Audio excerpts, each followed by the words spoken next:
Muy buenas noches, bienvenidos a En Contexto aquí en NPI, unos 60 minutos en los que tratamos de enfocar un poco más allá de la urgencia diaria algunos temas, como esto que nos aboca hoy a hablar de entre oferta laboral, oferta de mano de obra y en qué medida esto está como debe ser, con un tema respondiendo al otro, con un enfoque respondiendo al otro. Hoy tenemos el agrado de suplir a Luis Barreiro, quien ya estará con la audiencia de vuelta en este espacio a partir de mañana. Muchas gracias por acompañarnos y muchas gracias a las personas que están con nosotros hoy aquí para esta mesa de diálogo. Estamos saludando al doctor César Barreto, economista, exministro de Hacienda, también representante, por decirlo de alguna manera, del sector privado. ¿Cómo estás, doctor? Buenas noches. Buenas noches, gracias por la invitación. También estamos con la directora de Educación Escolar Básica y Media, la licenciada Norma López. Directora, buenas noches. Buenas noches, muchísimas gracias, señor Barreiro, por la invitación. Enrique López Arce, especialista en empleo, ex director del empleo, ¿no?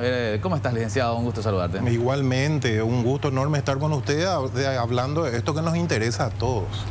Así es, y hablar de ese matrimonio que tiene que haber, porque hablar de empleos entre quienes quieren trabajar y los que necesitan de colaboradores para llevar adelante un emprendimiento, debe haber una respuesta, encontrar de un lado lo que ofrece desde el otro. Y hay un estudio del Banco Mundial dado a conocer recientemente y que habla desde cuánto se ofrece en la formación, en la capacitación de la mano de obra.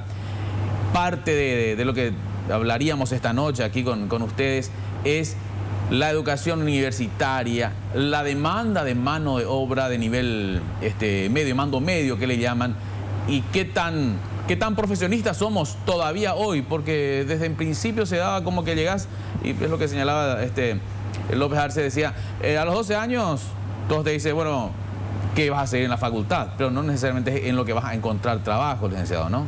Sí, lo que mencionás es correcto. Hay un último informe del Banco Mundial que establece parámetros muy precisos en la región. Si bien el informe no se hace en el Paraguay, pero se hace en, digamos, mercados muy similares. Se hace en Colombia, en Perú y en Ecuador, donde analiza el porcentaje de salida laboral de las carreras técnicas cortas versus una carrera universitaria inconclusa.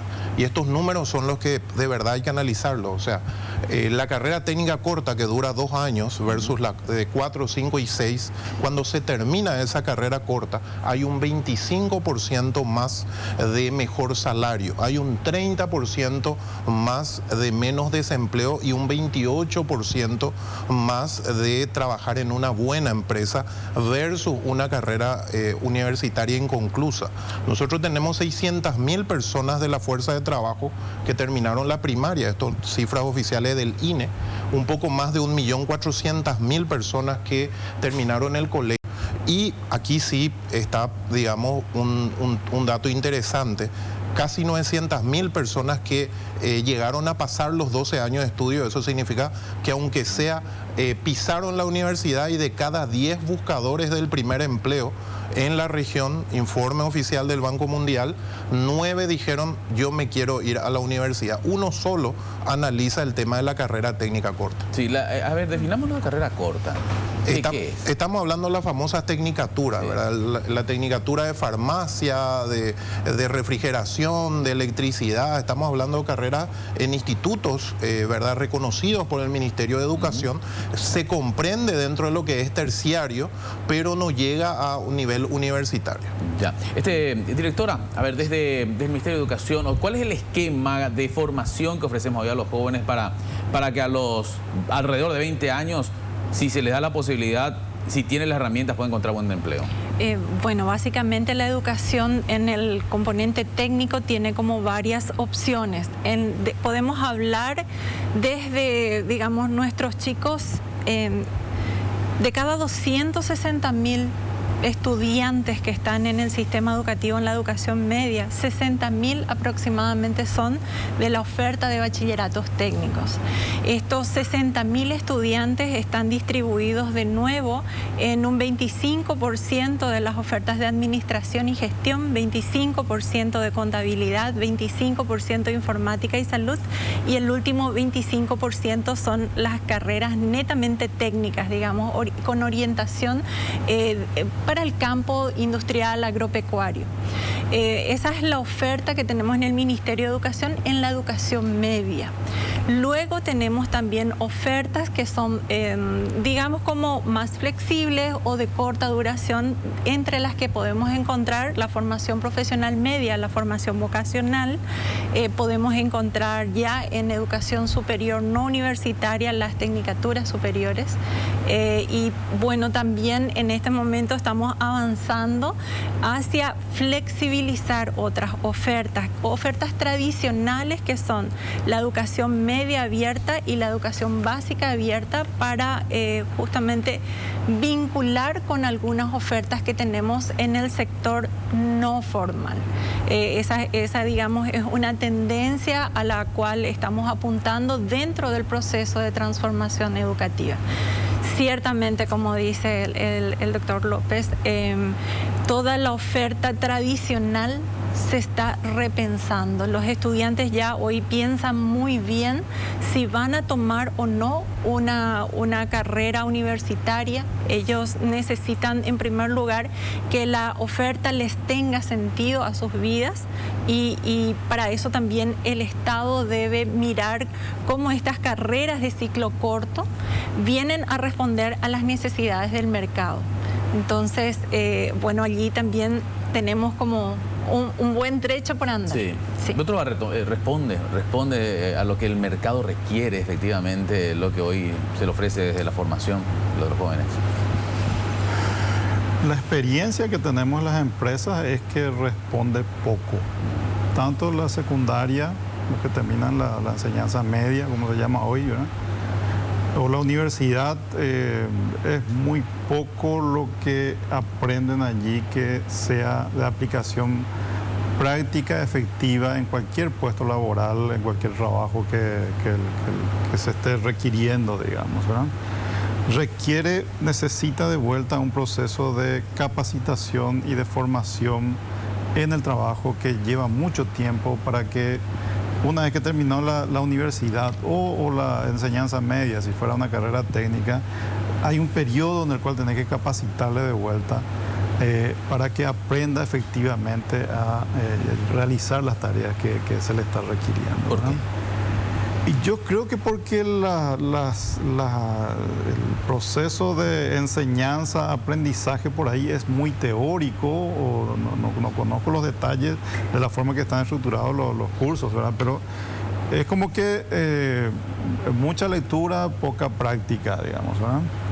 Hace falta integrar mucho más el proceso de formación, ya sea de carreras cortas o largas o lo que sea. Tiene que haber más integración con la práctica para que salgan profesionales mejor formados, porque si no, salen de vuelta, y un profesional universitario, por ejemplo, hoy, y lo que se le paga es un sueldo mínimo, un poquito más. Terminó la universidad.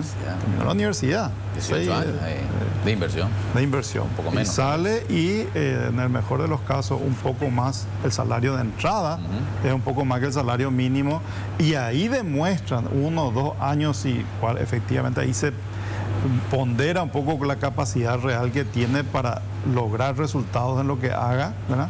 Eficiencia y calidad de lo que hace, y ahí puede pegar un salto posteriormente en base ya a la experiencia. Pero hay un periodo de adaptación que la gente se queja mucho, porque es como que terminó la universidad o lo que sea, y tiene que pasar de vuelta como un periodo de formación que ellos ya van con más expectativas. Hay mucha frustración en ese campo hoy, ¿verdad? Mucha frustración. Y eso se percibe también, López Arcena. Absolutamente. Nosotros tenemos un grave problema, y es bueno reconocer ese problema. El problema está en que de 12 años que le tenemos al educando en aula, le hablamos muy poco de la vida laboral, le hablamos muy poco de las opciones en las que puede trabajar, y tenemos estereotipos, como decía la directora, donde le mostramos de que el empleo es alguien con corbata.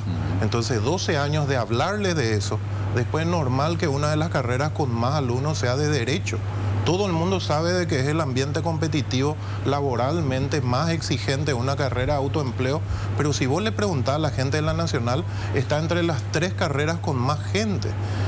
Tenemos problemas pero grandes en nuestro país, tenemos gente del interior que tiene todavía el mapa viejo de que el enfermero o la enfermera viaja a Europa, gana en euros, el vecino le ayudó, su hija que está en el exterior, le construyó una casa más linda, entonces la señora le vende la vaca, vende la propiedad, le forma en una carrera cara que es la enfermería, viene a la zona urbana y descubre que tenemos enfermeras que están vendiendo hoy productos en la calle, ¿verdad? Están siendo vendedoras. Hace poco había un supermercado que cerraba sus puertas y nosotros descubrimos de que había 27 enfermeras desde pesando la balanza o trabajando en los diferentes sectores. Entonces hay que parar la oreja, algo está ocurriendo mal. Nuestro mercado laboral principalmente, César lo sabe perfectamente, nuestro sector primario, el sector primario, las cifras oficiales habla de 640.000 personas trabajando en el campo, pero en realidad mueve 700.000 personas. El sector secundario, 650.000, 385.000 en las industrias, 265.000 en todo lo que tiene que ver en construcción. El sector terciario, 960 en comercio, que principalmente es el sector más generador de empleo y el más informal. El sector servicios, 890.000, y el sector financiero, 330.000, que entra otros, ¿verdad? Finanzas, seguro. Pero el problema grande que nosotros tenemos es que tenemos 1.700.000 asalariados, tenemos 380.000 personas que trabajan en la función pública, tenemos 164.427 empleadores y tenemos 1.052.000 personas cuentapropistas y 265.000 personas que trabajan en el personal doméstico. Y aquí viene el problema. El problema es que tenemos personas, o sea, la mayor cantidad de los paraguayos gana entre un salario mínimo y 3 salarios mínimos. No llegan a 300.000 los paraguayos que ganan más de 3 salarios mínimos. Entonces, ¿cuál es el problema? Y el problema es que todos estamos todavía, la universidad es muy buena, queremos que la gente vaya a la universidad, es una de las mejores entradas para el acceso al empleo, pero hay que entender que no todos podemos ir a la universidad. El técnico de electricidad, por media hora de trabajo, te soluciona un problema de luz, puede ganar 90.000 guaraníes. El técnico de refrigeración gana 150.000 guaraníes y esos 150.000 son más de 2 días de trabajo de 8 horas de un personal administrativo. ¿Qué es lo que hacen otros países? Y yo creo que hacia ahí tenemos que irnos y ya urge, había que hacer inclusive un proyecto de ley. Cuando se va a la universidad de otros países, hablo de España, de Estados Unidos, te dice el porcentaje de salida laboral en tu carrera. Nosotros tenemos eso iniciado con la ANEAE, pero está todavía muy lejos y voy a encontrar que el economista, ¿verdad? El economista, hay un porcentaje de cada 10 economistas, 2 trabajan en su carrera y el resto trabaja en otras cosas. Vos le preguntás a los jóvenes, ¿qué querés seguir, papito, mamita? Y te dicen, yo quiero ser criminalística, yo quiero ser forense. ¿Y de dónde sacás? Y bueno, hay una serie que me gusta. Entonces, tenemos un problema. Nuestros jóvenes no saben todavía qué quieren. La universidad les prepara poco. Los 12 años de formación les prepara muy poco. Y ahí es cuando salen, empiezan a absorber todo esto. Tenemos un problema. Sí. Bueno, podemos hablar de los números, de lo que se requiere, pero no es menos importante eso que está señalando, ¿verdad? La expectativa que hay. Es decir, vos le puedes decir, si querés un empleo, tal cosa, pero resulta que vos cuando tenés que tomar esa decisión a los 17, 18 años, por ahí tenés la vocación marcada y lo haces antes, ¿verdad? Sí. Pero querés responder a tus expectativas. Yo me veo porque haya visto esa serie o porque lo vi a alguien de éxito, quiero verme realizado y solamente creo que lo voy a conseguir a través de esta carrera, ¿verdad? Totalmente. Quiere decir que a los chicos hay que, desde el colegio, con una muy buena asistencia de conocer, o test vocacionales, o de conocer ese abanico de posibilidades. ¿Se está haciendo eso, directora? Bueno, básicamente coincido con lo que decía el doctor Barreto, ¿verdad? Cuando estamos hablando de esta crisis de habilidades. estas crisis de habilidades del sector empresarial, el sector productivo, hoy en día ya no requiere aquellas competencias duras tradicionales. Hoy tenemos que formarnos para el campo de las tecnologías, por tanto la formación en estas habilidades sociales, las habilidades tecnológicas son fundamentales.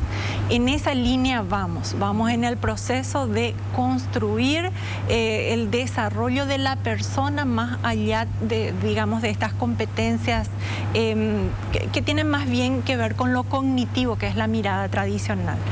Desde allí tendríamos que hablar de estos mitos, ¿verdad? El mito de la universidad, ¿qué te ofrece la universidad?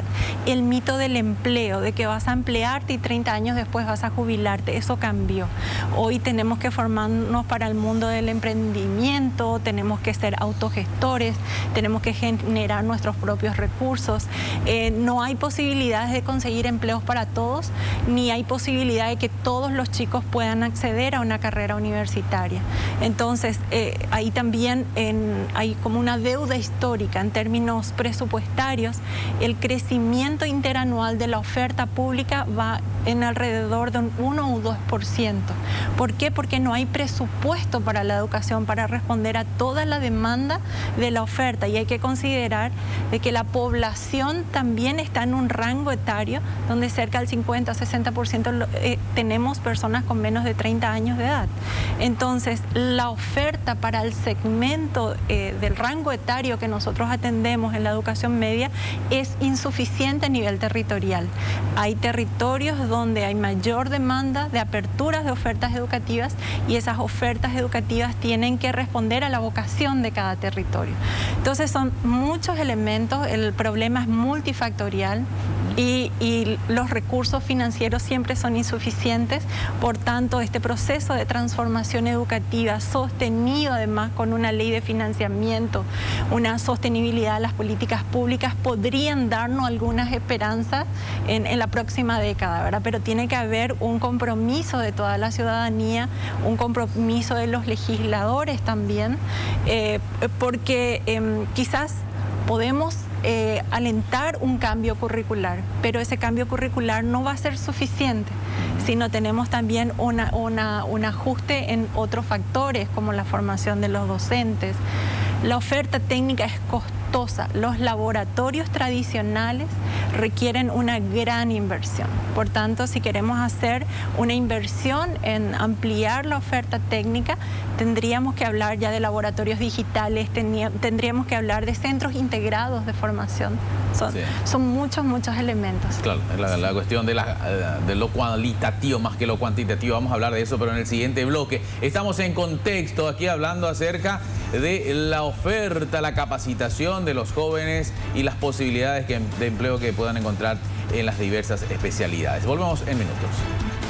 Continuamos en contexto, doctor César Barreto. Estamos con la licenciada Norma López, de Dirección General de Educación Escolar Básica y la Media, y el doctor Enrique López Arce, hablando de empleos y de capacitación. Y prácticamente es claro el enfoque siguiente, ¿no? Y que, por cierto, acaba de surgir en la pausa, que es la necesidad de fortalecer esa alianza entre las instituciones, entre la academia y las empresas, para que en el momento de la formación y de la graduación la empresa pueda encontrar gente que esté hablando el mismo idioma y tenga los niveles que requiere de capacitación, doctor.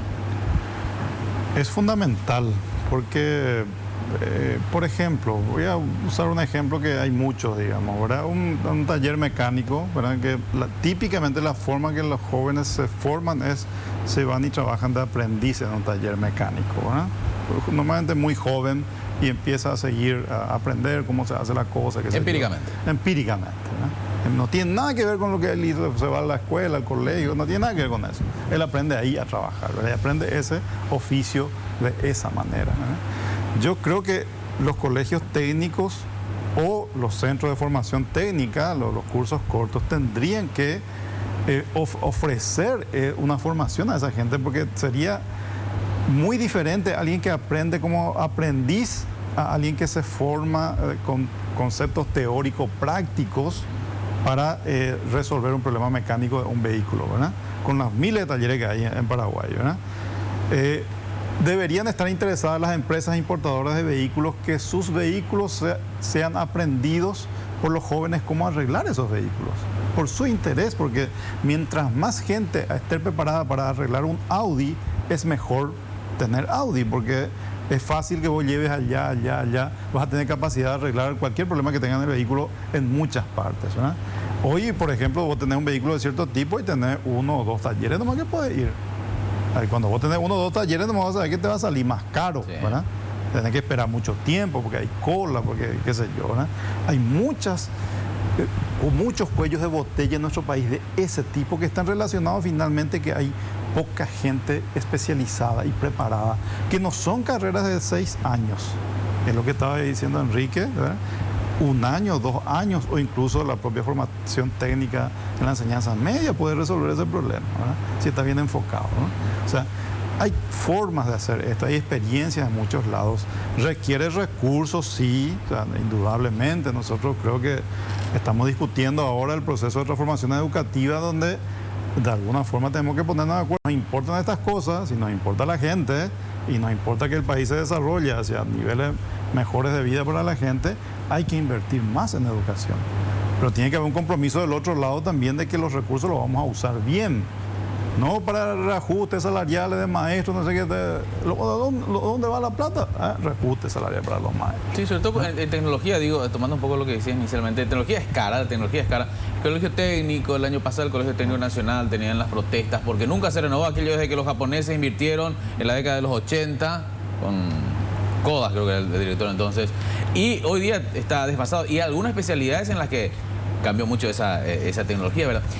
Pero también siempre existió para pasantías. Hoy se establecen pasantías, pero no son suficientemente licenciadas, no son suficientemente fuertes las pasantías como para... O habría que enfatizarla, o no hay predisposición del sector privado de decir, ok, vamos a recibir a unos chicos acá, unos estudiantes de segundo año de tales especialidades para ir formándolos. ¿Qué pasa? Bueno, básicamente son como varias realidades. En los bachilleratos técnicos tenemos una ley de pasantías. Eso hace que los estudiantes tengan la oportunidad de tener un contexto en un proceso, digamos, en una empresa, en un mundo real. Para ello también se requiere como formar instructores en las empresas. Se requiere generar un contexto de seguridad, de protección para el estudiante, autorización de los padres. Hay un proceso ganado allí. Con la pandemia mucho de eso cambió. ¿Por qué? Porque los estudiantes no podían exponerse a una situación de presencialidad, entonces generamos también oportunidades para realizar pasantías a distancia cuando el estudiante tiene acceso a tecnología.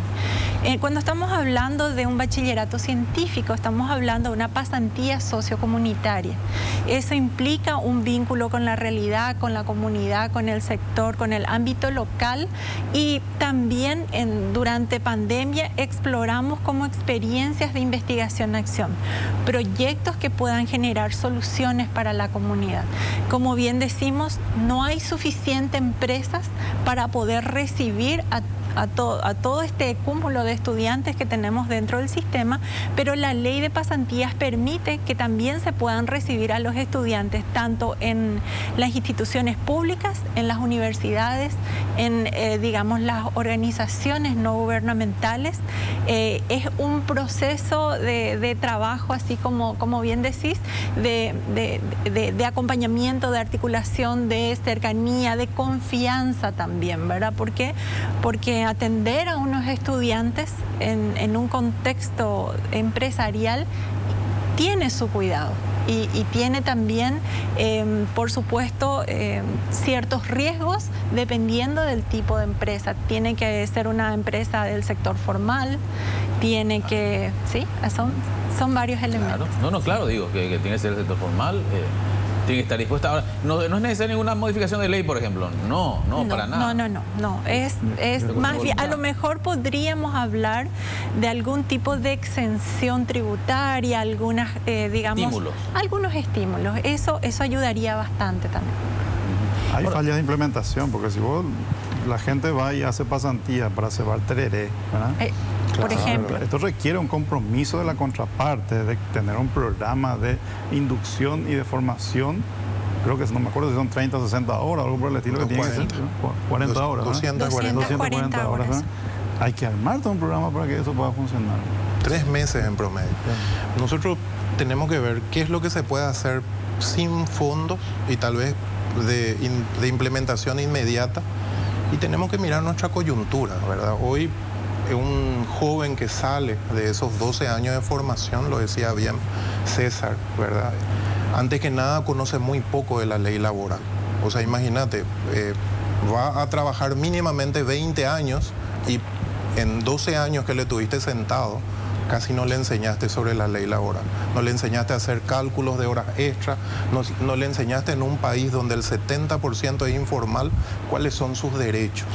Entonces, eso es lo que duele, ¿verdad? ¿Y qué es lo que ocurre con nuestros jóvenes? Y bueno, nosotros tenemos medido, nosotros recibimos en promedio entre 200 y 500 personas por semana. De cada 10 buscadores del primer empleo, y esto por las redes, 6, 7 te dicen luego que si no consiguen rápido empleo, están pensando en salir fuera del país, ¿verdad? Y esto es por la explosión de las redes. Entonces, tenemos una situación donde el mismo joven se siente inconforme, y ese es el motivo por el cual el abandono escolar aumenta. Cuando el joven no siente que lo que aprende en la educación formal le ayuda a mejorar su expectativa salarial, a mejorar su conocimiento técnico para ser feliz en la vida. Pero yo pregunto también, ¿quién sería feliz si es que no tiene empleo? Entonces, ¿qué es lo que podemos hacer de inmediato? En época de Norma, y donde estábamos nosotros también, nosotros hicimos un primer material y por primera vez llegamos a un documento elaborado entre el Ministerio del Trabajo y el Ministerio de Educación para todos los jóvenes del tercero de la media. Tenemos un problema grave, y esto yo se lo dije al ministro Brunetti, ¿verdad? Yo celebro de que haya gente técnica, pero necesitamos apretar, porque si no llega otra vez el cambio de gobierno, todo lo que se hizo queda en la nada, empezamos de cero y nuestros jóvenes ya no pueden esperar tanto. Tenemos test vocacionales, señores, el tercero de la media. No solamente tienen que tener test vocacional, el test vocacional te enseña qué estudiar, pero no te enseña qué trabajar. Vos tenés que darle a todos los estudiantes, los 60.000, 65.000 jóvenes a nivel país, un test laboral donde le enseñás en qué tiene que trabajar. Él puede querer estudiar medicina, pero a lo mejor puede trabajar como atención al cliente telefónico en empresas formales, ¿verdad? Entonces, ahí luego eso no requiere plata. Eso el profesor tutor del tercero de la media, con alianza con universidades, ¿verdad? Pues las universidades van a venir, quieren hacer esa práctica. Nosotros tenemos que ponerle a los jóvenes el test laboral, un test DICS más un test de personalidad, donde le enseñemos su tipo de carácter, donde le enseñemos qué tipo de empleo. El joven sale del tercero de la media y no sabe en qué trabajar, lo básico. Entonces eso no necesita plata, eso necesita gente preparada, calificada y ganas de ayudar a los jóvenes. Pero ¿esa gente está en el ministerio? Yo creo que sí. Acá tenemos unas consideraciones como muy amplias, ¿verdad? En el sentido de que nosotros necesitamos sostener un proceso. La formación vocacional nace mucho antes, la formación de la ciudadanía, las competencias para, digamos, formarte para el mundo del trabajo. Esas competencias se desarrollan antes. Entonces nosotros necesitamos ciertamente hacer un proceso gradual para generar no solo ofertas más flexibles, sino que ofertas más pertinentes, ofertas que permitan. Un tercio de nuestros estudiantes está fuera del sistema educativo. Entonces, ¿por qué está fuera del sistema educativo? Porque a lo mejor tiene que salir a acompañar a su familia en generar algún tipo de recursos. Entonces, necesita tener una oferta disponible que pueda cursar desde su casa en sus ratos libres, que pueda tener la oportunidad de mantenerse dentro del sistema, a lo mejor no en una oferta tradicional, pero sí en una oferta de ciclo, ya en un ciclo más, digamos, de más corta duración, que le ofrezca además un plus, que tome módulos a elección, esos módulos que les permitan ir generando algo así como unas microcertificaciones, generando reconocimientos de acuerdo a sus intereses y vaya moldeándose desde, digamos, desde una edad temprana. Nuestros chicos necesitan ciertamente tener oportunidades y estas oportunidades están en el mundo hoy en día. Hoy uno puede formarse y ser a lo mejor un freelance y prestar servicios más allá de los límites de la frontera del territorio en un mercado laboral de cerca de 250 millones de puestos de trabajo a nivel de América Latina y teniendo algo así como el 50% de la población más joven. Entonces, y comparativamente hablando también con América Latina, hay un potencial de acceso al mundo del trabajo, pero para hacer ese potencial tangible necesitamos que la calidad de la formación sea sustancialmente mejor. Y esa sustancialidad se logra con una inversión de largo plazo, inversión en capital humano, inversión en recursos, inversión en tecnología. No es suficiente con que tengamos los mejores técnicos, necesitamos tener recursos financieros, tecnología, conectividad, un currículum actualizado, una legislación más abierta, son muchos elementos, mucha deuda histórica sobre todo. Bien, directora. Es momento de otra pausa aquí en Contexto, ya volvemos enseguida. Viene Contexto y seguimos hablando porque esto tiene indudablemente muchos enfoques también, hasta fijarnos un poco en lo de antes. Estos centros vocacionales, decía el doctor López Arce, que hoy día que tampoco responden, están inactivos. Y están inactivos, lo explicaba muy bien la directora, ¿verdad? Nuestro problema más grande es que nosotros tenemos un 80% de bachilleratos sociales o humanísticos y solamente un 20% técnico. Y el ciudadano se da cuenta de eso, ¿verdad? Si vos te vas a cualquiera de los colegios técnicos, mínimamente tenés 300 candidatos y tenés 40 plazas. Entonces el ciudadano se da cuenta de que tiene más posibilidades cuando tiene un bachillerato técnico y lo que tiene que, desde mi punto de vista, buscar el Ministerio de Educación, empezar a equiparar igual que en el resto del... Nuestro problema se llama emprendedurismo también, ¿verdad? Le hablamos muy poco de emprendedurismo a nuestros jóvenes. No me quiero comparar con países muy lejanos, pero a lo mejor irnos a Colombia o a Brasil, a la Argentina, sé que son otro tipo de mercado, pero digamos dentro de la malla ya está todo lo que tiene que ser desde jardín de infante el emprendedurismo. Entonces, uno de nuestros problemas más grandes sigue siendo el contenido de lo que le damos en esos 12 años en que le dejamos a nuestros chicos. Yo le comentaba con César, en nuestra época nos descubrimos un poco César, pero nosotros teníamos cívica y moral. Y cómo ayudaba para la construcción de la ciudadanía que bien mencionaba. Entonces, hay cosas que hay que mirar hacia atrás, ver lo que se hizo bien atrás y volver a traerlo. Tenemos que dar señales. En inglés se llama el quick win, ¿verdad? La ganancia rápida. Hoy nuestros jóvenes están golpeados, ¿verdad? O sea, estamos hablando de todo lo que es el tema educativo, pero fíjate que en los números de informalidad que muestra el INE, en el primer empleo de nuestros jóvenes, normalmente entre 8 y 9, el primero de sus empleos es un empleo informal. Entonces duele eso, el joven entra en relacionamiento con el mercado laboral en un empleo donde no le respetan a él, no le pagan lo que dice el salario mínimo, no cumplen las 8 horas. Entonces tenemos un mercado laboral golpeado, competitivo, ¿verdad? Donde ese joven busca hacer lo mejor que pueda, pero digamos, su gran inconveniente tiene que ver con todo lo que vino atrás. Cuando nosotros tomamos al joven, y ya de 18, 19 años, pero debemos de solucionar, de ver todos los problemas que podemos solucionar del avión en vuelo, ¿verdad? Pero hay muchos de esos problemas que podríamos, como bien decía la directora, solucionarlos antes, y eso es lo que tenemos que hacer. Sí, bien, César Barreto, con la pandemia, el panorama está todavía más difícil. Sí, la pandemia golpeó mucho. Por la calidad del... O sea, golpeó a los que ya estaban trabajando, que todavía no se recuperaron totalmente, y golpeó a los que estaban entrando al mercado laboral golpeó a los que estaban estudiando. Sí, O sea, sí, hay sí, me refiero a eso. dos años seguramente que vamos a recordar por mucho tiempo, que va a tener muchos costos para muchos jóvenes, ¿verdad? Estaba mencionando un poco el tema de emprendedurismo aquí, Enrique.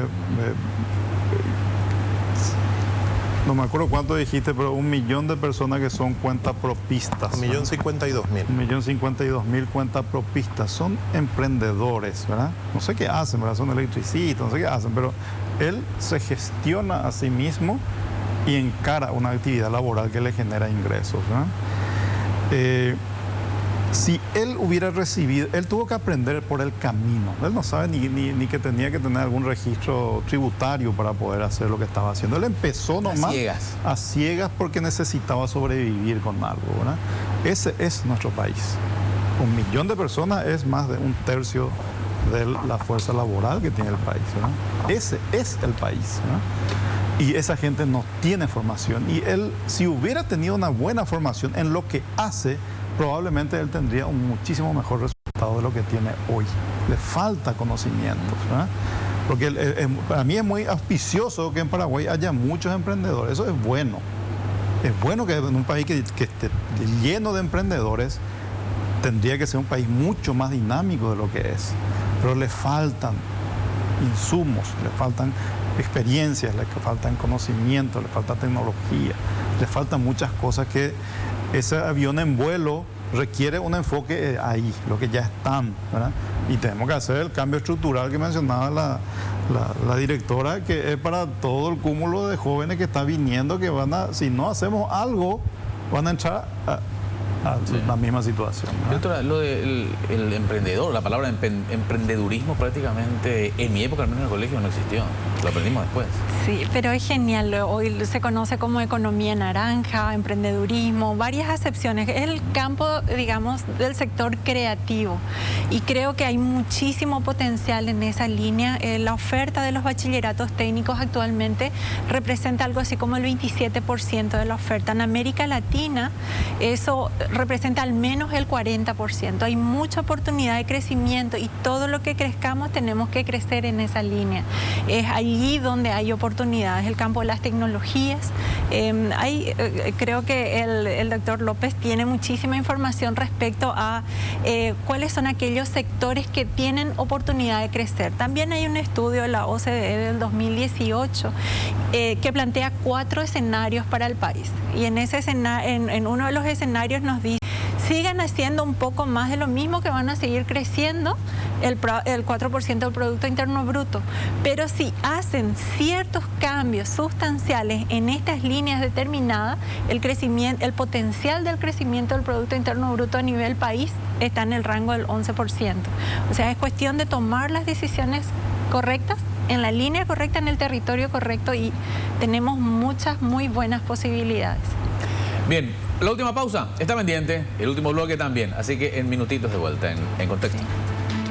Último bloque en contexto en la noche de este martes. Hablemos de la situación laboral. ¿La formación le responde o no a lo que se requiere? César Barreto, hay una suerte de conclusiones que podemos ir abordando con nuestros invitados. Doctor Barreto, bueno, ¿cómo podemos...? Destaco aquello que decías, un poco lo de fortalecer la alianza entre lo que se enseña y lo que se espera que vaya a requerir el mercado privado, sobre todo privado. Así es. Primero, yo creo que es importante mirar esto con 2 perspectivas. Uno, me pareció interesante la frase que usó Enrique: el avión está volando. Nosotros tenemos que tener un enfoque que es mejorar la formación, la capacitación de la gente que ya pasó por esta etapa de formación básica que pasamos todos, ¿verdad? Pero que no recibió lo que necesitaba. Ahí un enfoque, ¿verdad? No sé si Nafocal y todo esos programas que están relacionados al Ministerio del Trabajo cubre o no eso, porque desconozco ese mundo a profundidad. Y otra parte que es lo estructural, que está el proceso de transformación educativa, que creo que es fundamental y tenemos que tomarlo en serio. Hoy la discusión que yo veo es si enseñamos no sé qué cosa en los colegios, que uno se opone, el otro está a favor. La discusión no sé, cosa para mí es demasiado, no tiene sentido, ¿verdad? ni si ocurre una cosa ni si ocurre otra cosa, el mundo se acaba. Entonces, vamos a ponernos de acuerdo y ese por lo menos íbamos a enfocar en los temas importantes. Y yo reclamo a la gente técnica del Ministerio de Educación, se le ha formado a mucha gente. En este programa Becal, no me acuerdo, pero cientos de funcionarios distintos, desde maestros a funcionarios del Ministerio de Educación, fueron a formarse al exterior. Háganse cargo, dejen que los políticos no se metan más allí, que los sindicatos no se metan más en estas cosas. Hay que hablar con ellos, pero no pueden ellos definirte la política. Porque si el político te define la política, viene un ministro está un año, después viene otro está un año, después viene otro está un año. Si ellos te definen la política, cada un año cambia la política, que es lo que nos pasa hace décadas. Sí. Gente técnica, sí. Háganse cargo. Nosotros del Ministerio de Hacienda nos hicimos cargo. En el Banco Central nos hicimos cargo. Háganse cargo ustedes, ¿no? Totalmente, sí. Directora, suerte de conclusión. Sí, solo agradecer de nuevo, fue una charla muy amena, muy constructiva y sobre todo apuntando un poco a lo que dice el doctor Barreto. Cuando las instituciones del gobierno paraguayo apostaron a la carrera del servicio, invirtieron sostenidamente en su gente se formó, se les dio sostenibilidad. Ahí se nota en el desempeño de estas instituciones, se nota en el desempeño del Banco Central, se nota en el desempeño del Ministerio de Hacienda y eso no es casualidad. Entonces, creo que esa es la línea en la cual estamos avanzando. Creo que hay mensajes claros también en el proceso de transformación educativa. No es sencillo generar conversaciones y llegar a acuerdos en los que la gran mayoría conciliemos nuestros propios intereses. Sin embargo, se está logrando. Una de las líneas sustantivas del proyecto de transformación educativa justamente consiste en el fortalecimiento de la oferta de la educación técnica y la formación profesional. Esa es una muy buena señal. Perfecto. Y cerramos, doctor López Arce. Bueno, la educación es el camino, eso es innegable. Cuando hacemos un análisis técnico lo decía bien César, podemos mirar, digamos, los síntomas, pero la causa raíz de un porcentaje alto de los problemas del Paraguay tiene que ver con la educación. Constitucionalmente, nuestra Constitución Nacional dice que la educación, y sobre todo la universitaria, debe solucionar los problemas de la sociedad. Entonces ahí ya partimos con un inconveniente y como cierre final tiramos cómo está hoy nuestra salida laboral. En cuanto a las carreras técnicas, digamos el ranking de las 5 carreras técnicas que nosotros vemos con mayor salida laboral, las cortas que bien decía Juanca, estamos hablando de técnico de farmacia, campeón, técnico de refrigeración, técnico de electricidad, técnico plomero y hay un importante desarrollo del sector textil, nos están pidiendo mucho costurero. Si hablamos de las carreras universitarias, el ranking de las carreras más competitivas, donde es más difícil generar oportunidades, tal vez porque tu carrera universitaria sea de autoempleo. Hay carreras universitarias donde se forma para autoempleo, para generar vos tu propio autoempleo. O sea, derecho es el campeón. El número 2, enfermería, por lo que explicábamos. El número 3, arquitectura, ¿verdad? La cuarta revolución industrial hizo de que hoy haya software que se hacen, digamos, planos de 3D que antes no había. Número 4, nutrición. De cada 10 nutricionistas, 9 tienen que abrir su consultorio. Número 5, psicología. Todos necesitamos en pandemia al psicólogo, pero ninguna empresa quiere pagar. Y las 5 carreras en este momento, digamos en enero del 2022, porque el empleo es un ser vivo, esto se va modificando. Tiene que ver, número 1, sector comercial, ¿verdad? Se valora mucho los ingenieros comerciales, el marketing digital, ingeniero comercial, marketing. Número 2, a diferencia del mundo, todavía pedimos muchos administradores, contadores. Hay oferta, pero nuestras empresas son MIPYMES, entonces muy poco se actualiza. Número 3, tiene que ver específicamente con todo lo de informática. Número 4, todo lo que tiene que ver con construcción. Número 5, ingeniería industrial. Y lo que varía versus prepandemia, Juanca, tiene que ver con quedaron, digamos, golpeados comercio internacional, turismo, que antes teníamos mucho, ahora por la pandemia evidentemente quedaron golpeados. Perfecto, muchas gracias señores, directora muchas nuevamente, gracias por estar con nosotros y a ustedes, audiencia, por acompañarnos en esta edición de En Contexto. Mañana ya de vuelta con Luis Vareiro, que tengan una excelente jornada.